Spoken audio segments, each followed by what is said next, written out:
Shalom, perkenalkan nama saya Formen Joyarto Simatupang.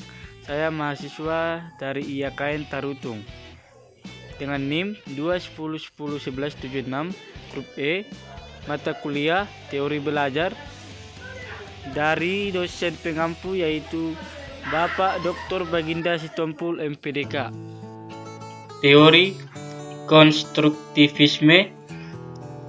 Yang pertama, teori konstruktivisme adalah suatu upaya yang membangun tata susunan hidup yang berbudaya modern. Bisa kita ketahui dengan kata membangun, yaitu merupakan sebuah teori yang sifatnya membangun, yaitu membangun dari segi kemampuan, pemahaman di dalam proses pembelajaran. Yang kedua, konstruktivisme ini merupakan landasan berpikir konseptual, yaitu bahwa pengetahuan dibangun oleh manusia sedikit demi sedikit, yaitu hasil yang dibangun oleh manusia sedikit demi sedikit itu yang tadi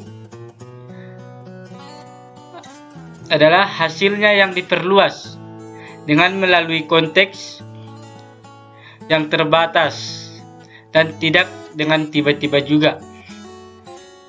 Jadi menurut saya teori konstruktivisme ini adalah belajar sebagai kegiatan manusia membangun atau menciptakan pengetahuan dengan memberi makna pada pengetahuannya sesuai dengan pengalamannya. Tokoh-tokoh dalam teori konstruktivisme. Yang pertama, Jean Piaget mengemukakan bahwa pengetahuan tidak diperoleh secara pasif oleh seseorang, melainkan melalui tindakan. Jadi pengertiannya yaitu pengetahuan itu atau kemampuan seseorang atau peserta didik tidak diperoleh atau tidak didapatkan secara pasif oleh siswa tersebut, atau misalnya seseorang siswa di kelas tidak hanya memperoleh pengetahuan atas apa yang disampaikan oleh dosen akan tetapi ia akan memperoleh pengetahuan melalui aksi atas atau melalui tindakan tersebut. Yang kedua, Vygotsky menyebutkan bahwa konstruktivisme ini adalah pengetahuan yang memiliki tingkatan atau jenjang yang disebut dengan scaffolding. Sesuai dengan pernyataan Vygotsky tadi, teori belajar konstruktivisme ini adalah pengetahuan atau penalaran yang memiliki tingkatan ataupun urutan ataupun jenjang. Kemudian inilah yang disebut dengan scaffolding atau struktur kesatuan.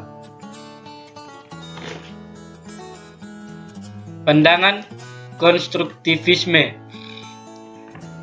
Pandangan konstruktivisme dilandasi oleh teori Piaget, yaitu tentang skema, asimilasi, akomodasi, dan equilibration. Sini saya ingin memperjelaskan teori yang keempat tadi. Yang pertama yaitu skema. Skema adalah suatu struktur mental atau suatu struktur mental yang dengannya seseorang secara intelektual beradaptasi dalam mengkoordinasi lingkungan sekitarnya. skema ini akan beradaptasi dan berubah selama perkembangan mental itu. Yang kedua, asimilasi. Asimilasi adalah proses kognitif yang dengannya seseorang mengintegrasikan persepsi, konsep, atau pengalaman baru ke dalam skema atau pola yang sudah ada dalam pikirannya. Yang ketiga, akomodasi. Akomodasi adalah seseorang dalam menghadapi rangsangan atau pengalaman yang baru tidak dapat mengasimilasikan pengalaman yang baru itu dengan skema yang telah ia punyai, atau pengalaman baru bisa jadi sama sekali tidak cocok dengan skema yang telah sama. Yang keempat, equilibration. Equilibration adalah proses asimilasi dan akomodasi perlu untuk perkembangan kognitif seseorang. Proses ini disebut equilibrium, yaitu proses pengaturan diri secara mekanis untuk mengatur keseimbangan. Proses asimilasi dan akomodasi. Kemudian Vygotsky, yaitu konsep Zone of Proximal Development atau CPD. CPD, yang dimaksud dengan CPD adalah kemampuan pemecahan masalah dengan bantuan orang lain yang dewasa atau yang lebih berpengalaman. Tujuan teori konstruktivisme. Adapun tujuan penggunaannya sebagai berikut. Yang pertama, membantu peserta didik dalam memahami isi dari materi pembelajaran. Dalam hal ini, teori konstruktivisme membantu dan juga menolong pelaku pembelajar dalam memahami isi atau makna dari materi pembelajaran yang dipelajari. Yang kedua, mengasah kemampuan peserta didik untuk selalu bertanya dan mencari solusi atas pertanyaannya. Dalam hal ini, peserta didik itu sudah mempunyai rasa ingin ketahuan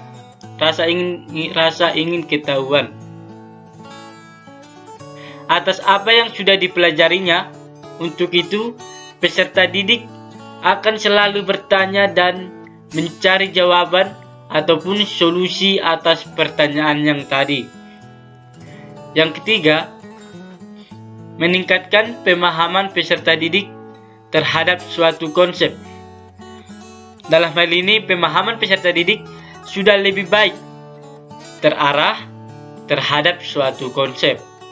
Yang keempat, mendorong peserta didik untuk menjadi pemikiran aktif. Dalam hal ini, konstruktivisme mendorong dan mengajak peserta didik untuk menjadi pemikiran aktif atau pemikir aktif yang tidak pasif.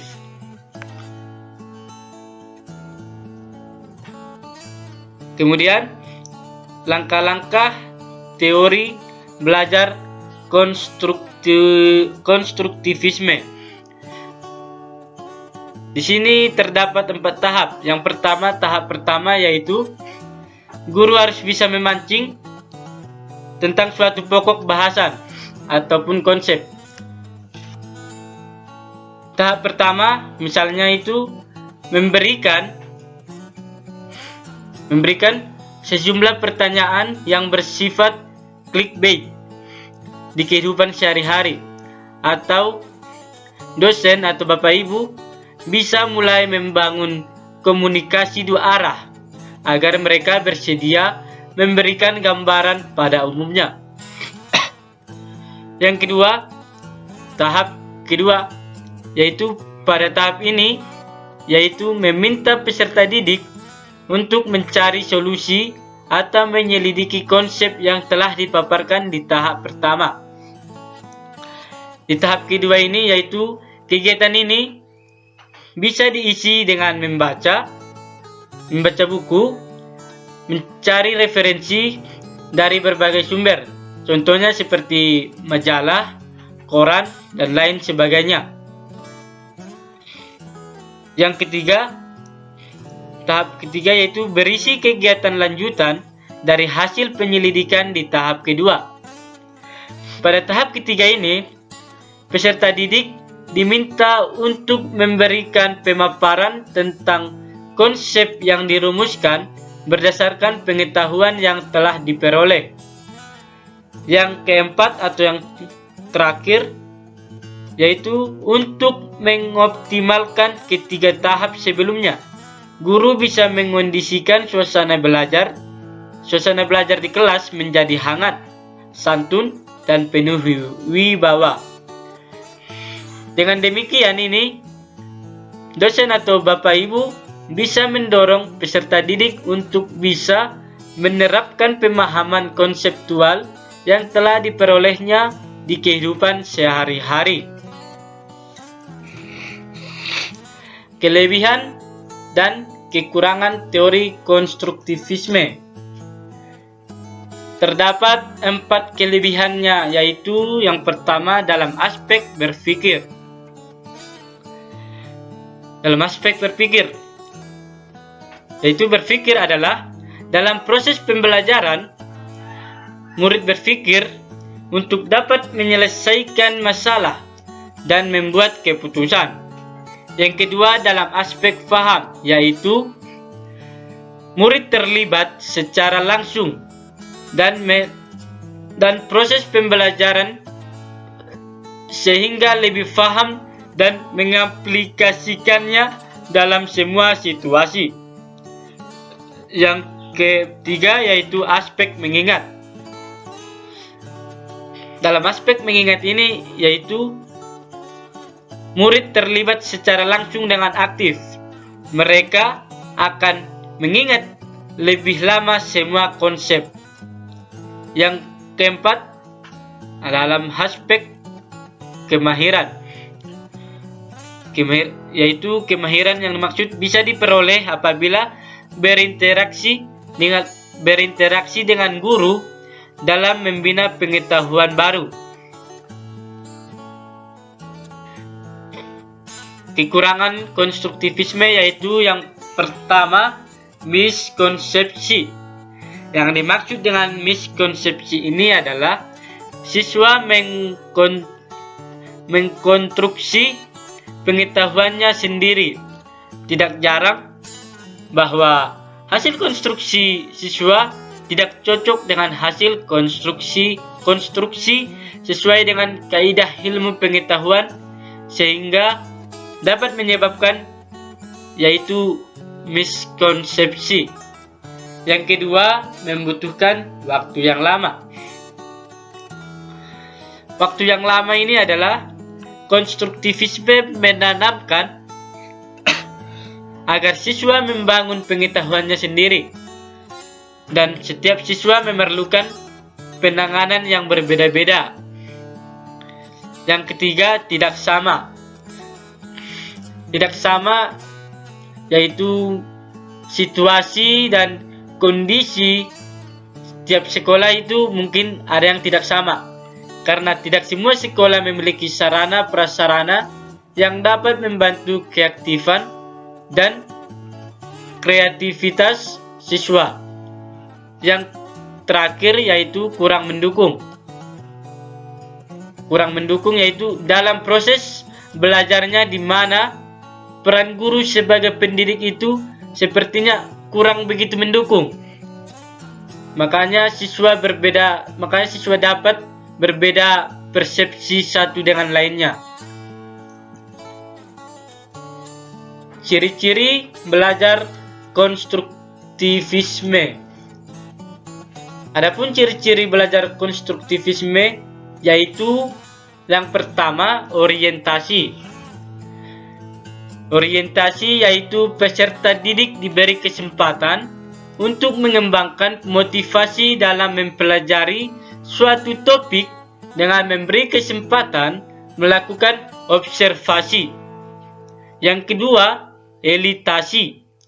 Elitasi yaitu peserta didik mengungkapkan idenya dengan jalan berdiskusi, menulis, membuat poster, dan lain sebagainya.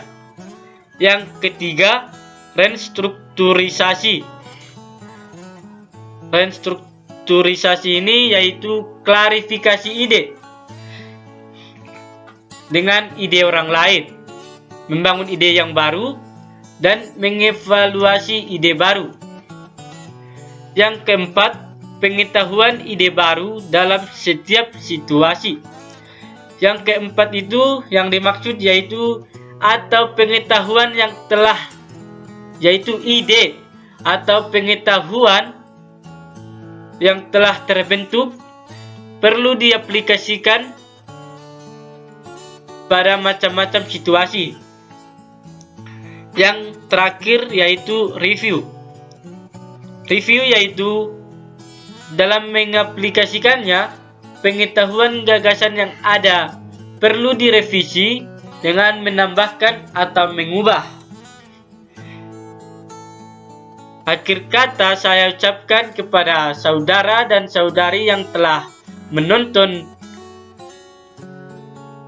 video saya ini tentang judul teori konstruktivisme. Semoga saudara dan saudari yang menonton video saya ini semoga dapat bermanfaat bagi Anda untuk lebih dalam lagi.